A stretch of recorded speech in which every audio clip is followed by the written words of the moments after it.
Hello and welcome to John Cronshaw's Author Diary for the week ending October 15th, 2017. I've been doing a lot of writing this week. I mentioned in the last diary that I was going to start a collaborative project with two other people and that it would be a post-apocalyptic series. I've written the first 7 chapters for the first draft of the first novel, and I've got 20 chapters in all to write, so that's coming along nicely. I also did a second draft for a story for an anthology I'm doing called Perfectly Blue and Perfectly Square, which is the one I mentioned last week about space cats. I ended up cutting about 2,000 words from the story, so it's now hovering around 5,000. And I think I've got to the core of what the story is about.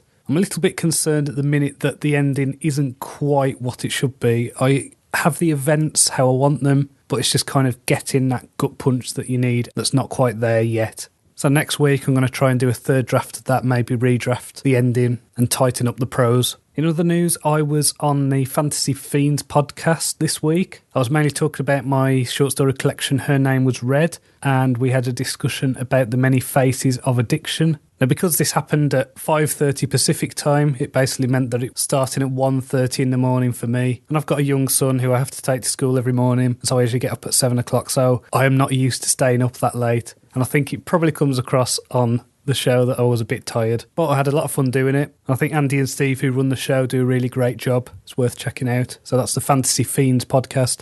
This week I've been reading a really cool novel, actually. It's by a guy called Brian McKellen, and it's a fantasy novel, and it's the first in a series. It's called Promise of Blood, and the series is called Powder Mage, and this is basically, I think it's what you'd call flintlock fantasy. So instead of being the generic medieval settings that you get in a lot of fantasy novels, this one's set a bit later. It's kind of at the turn of the Industrial Revolution. And so you've got a lot of issues with things like guns and unions and workers' rights, that kind of thing. So it's really interesting, and I really like how the story's going. I mean, I started it only a few days ago and I'm already about 80% through. I'm really kind of getting through it and I'm really enjoying the drift of the story. I think if the ending's satisfying, then I'll probably just go straight on to book 2, as I'm really enjoying the way the magic system works. You've essentially got 3 different types of magic going on, and there's a kind of traditional wizard magic, which is people who are called the privileged, and you get people who are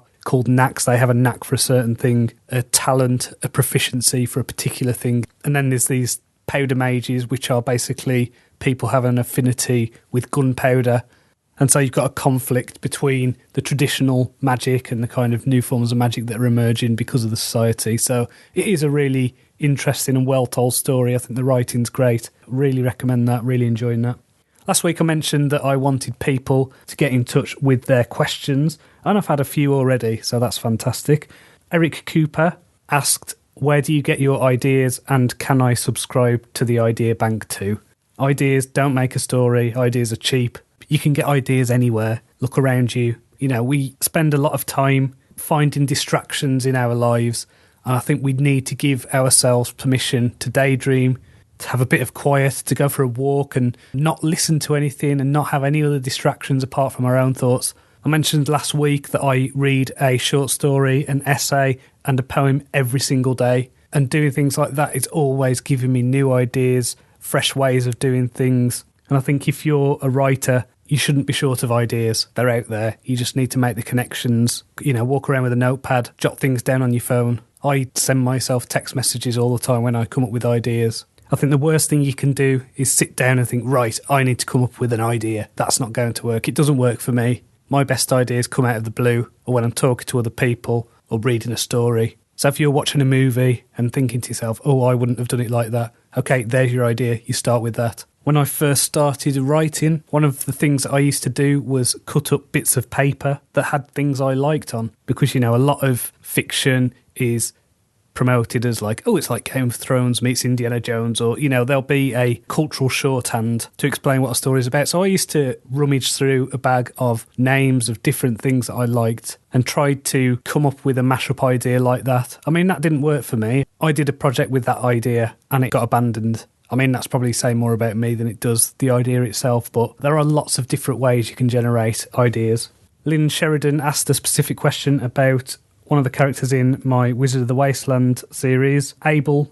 I describe as wearing a red cap, and he asked whether the cap has anything written on it and what the significance is. Now, I've never thought of the cap having anything written on it, and when I was thinking about the character, I wanted something that you could immediately recognise the character with, that it was one of the things that you could picture. And I think this was just something that I probably took from The Simpsons. I think Bart Simpson's got a lucky red hat, and I kind of like that idea of a character being attached to a lucky red hat. That's what I've got in my story. Lynn also asked whether the apocalypse in my Wasteland series was caused by Donald Trump. Now, as I wrote Addict of the Wasteland, Knight of the Wasteland, and most of Wizard of the Wasteland before Donald Trump was elected, I'll have to say no, but I don't know. Maybe ask me again in a year. Sherry Arnold asked where I get my inspiration as an author. Now, I think this is the same answer as to Eric's, from everywhere, from life. I used to work as a reporter.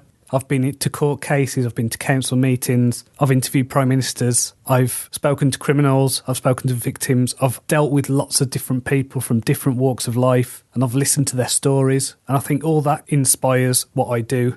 The next question is, what made you decide to write? I don't think that was a decision I ever made. I've always had the urge and the drive to express myself creatively. And so when I was growing up, from the age of 10, I learned how to play guitar. And so throughout my teenage years, I was doing stuff in bands. And while I was doing that, I'd be writing stories with friends. And later on, I moved on to making art and still making music. And throughout that, I was doing lots of things like feature writing and journalistic writing. And I think really it was somewhere around 2015 when I decided that I wanted to be a novelist, that I wanted to write long-form fiction. And I think this was a combination of things at a difficult time in my life and just kind of reassessing and really thinking about what I wanted to do and where I saw myself. And one of the things that I kept coming back to was I really want to write fantasy and science fiction and live by the sea, because at the time we were living in Leeds, which is a city in the UK. And so me and the wife sold the house and moved to Morecambe, which is a cheap seaside town on the west coast. And now I write science fiction and fantasy, so it's great. And Sherry's final question is, what would be the best advice you could give to a new or aspiring author? Learn your craft, learn how to write, know that when you start, it looks easy. You've experienced stories all your life. It's not easy to write a novel. The first novel you write is probably going to be bad, but that's good. You need to finish it. And you need to learn from it. I think learning how to let go of that first novel is really important. I mentioned last week that I spent far too long writing an epic science fiction story that was a complete mess. And I must have rewrote it and redrafted it a few dozen times. And one day I just thought, I need to draw a line and be done with it. And so that's it. It's done. It's finished with. It was really hard to do that because it was a culmination of all the different things that I wanted to put in a novel all my life into one thing, which is why it didn't work, because it was too complicated and it was way beyond my skills as a writer. So I suppose don't be afraid to mess up and keep looking forward. So if you've got any questions that you want to ask yourself, please email me at johncronshawauthor@gmail.com. All my spellings and links to things like Facebook pages and Amazon pages are in the show notes. I'm just a few weeks away now from releasing King of the Wasteland, so I'm getting a bit nervous, a bit twitchy, but I think it's going to be okay.